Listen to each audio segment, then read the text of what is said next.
జగన్మోహన్ రెడ్డి గారి ప్యాలెస్లో ఇంత డబ్బు పెట్టారు, అది పెట్టారు, నేలమాళిగల్లో చాలా ధనం ఉన్నది, ఇదంతా అబద్ధం అయితే. సార్ నాకు ఒక్క మాట చెప్తా సార్. మీరు స్కిల్ డెవలప్మెంట్ కేసు కూడా చూస్తే first GST council Pune establish చేసింది, తర్వాత ఐటీ డిపార్ట్మెంట్ ఎస్టాబ్లిష్ చేసింది, తర్వాత ఈడీ రైడ్ చేసి మొత్తం 114 కోట్ల ఆస్తి జప్తు చేశారు.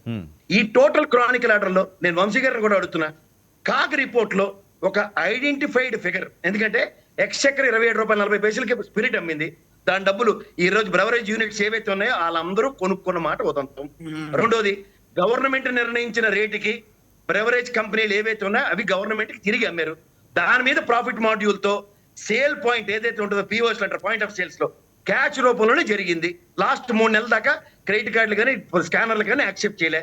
ఇది అపరాధం అని ఎక్కడ లేదు, ఎందుకంటే గౌరవ ఇండియాలో ఇవాళ డిజిటల్ కరెన్సీకి ప్యారల్ గా లిక్విడ్ క్యాష్ అని కూడా కరెన్సీ ట్రాన్సాక్షన్స్ యాక్సెప్టబుల్ ఉన్నప్పుడు దాని మీద అప్రహెన్షన్స్ అంటే ఎవరేం చేయలేరు. తర్వాత అబ్కారీ వ్యవస్థ పర్యవేక్షణలో జరిగింది.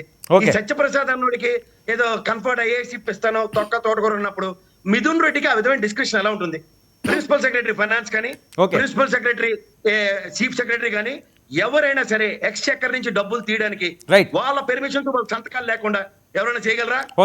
మీరు అడ్డంగా దబాయించి ప్రతి దాంట్లో రోజాన్ని తీసుకొచ్చి ఈ విషయంలో స్కామ్ జరిగిపోయిందని అడ్డింగ్ పెట్టినంత మాత్రాన ప్రిన్సిపల్ సెక్రటరీ ఫైనాన్స్ కానీ చీఫ్ సెక్రటరీ కానీ కన్సెన్సస్ లేకుండా ఎక్స్చెక్కర్ నుంచి డబ్బులు బయటకు తీయడానికి కానీ ఎక్స్చెక్కర్ నుంచి డబ్బులు వేయడానికి కానీ ఎవరికైనా పర్మిషన్ కానీ డిస్క్రిప్షన్ కానీ ఇంక్లూడింగ్ చీఫ్ మినిస్టర్ గారికైనా ఉంది?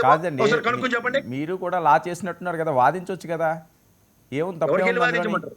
అక్కడ తపేలాయలు ఉన్నారు, బొర తక్కువ. ఎందుకు మీరు వెళ్ళండి, ఒకసారి మాట్లాడండి. మీలాంటి మీకు చాలా ఇన్ఫర్మేషన్ ఉన్నది కాబట్టి వెళ్ళి వాదించండి, ఎవరన్నా వాదించవచ్చు కదా, ఒకసారి మాట్లాడండి. ఎవరి పని చేస్తాడు. 30,000 మంది ఓహో చచ్చిపోయారు లెక్కర్ తాగి లెక్కర్ వాళ్ళ ఆరోగ్యాలు పడిపోయినప్పుడు రైట్ ఇన్ఫర్మేషన్ యాక్ట్ లో తీసుకొచ్చాం, ఒక్క కేసు అలాంటిది నమోదు కాలేదని రైట్ ఇన్ఫర్మేషన్ చెప్పింది. టైం వచ్చినప్పుడు అన్ని ఎస్టాబ్లిష్ చేస్తారు.